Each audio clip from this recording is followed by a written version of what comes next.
ఇప్పుడు చింతకాయ కొత్తిమీరతో పచ్చడి అయితే చేస్తున్నాను. మనకి వేడివేయడంలో కొత్త భలే టేస్ట్ ఉంటుంది. ముందుగా ఒక చెంచా ఆయిల్ వేసుకున్నాం కదా, 4-5 కొన్ని అయితే మెంతులు వేసుకోవాలి, ఎక్కువ వేసుకోకూడదు.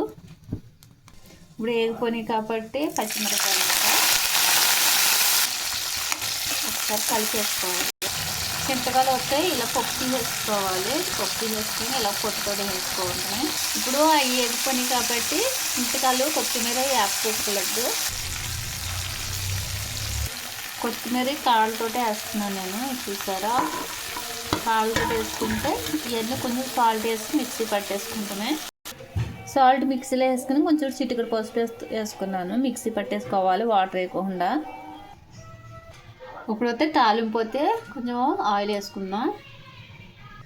ఆయిల్ వేసుకున్న తాలింపు గింజలు, అలాగే ఎండుమిరపకాయ, కొన్ని ఉల్లిపాయలు కలిపేసుకున్నాక వేగిదాకాను కొంచెం ఇంగు వేసుకోవాలి. ఇంగు వేసుకుంటే బాగుంటుంది.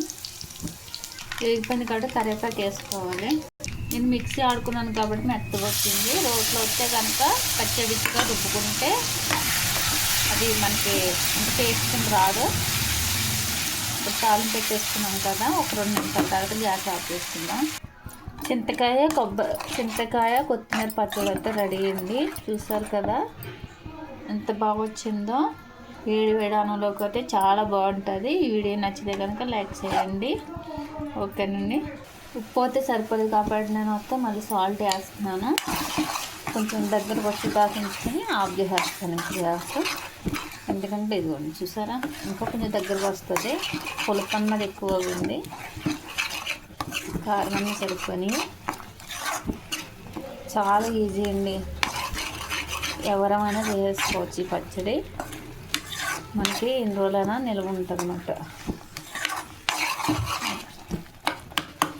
ఇంకా 5 నిమిషాల తర్వాత గ్యాస్ ఆఫ్ చేస్తానండి. పచ్చడి అయితే రెడీ అండి. గ్యాస్ అయితే ఆఫ్ చేసేస్తున్నాను ఇప్పుడు.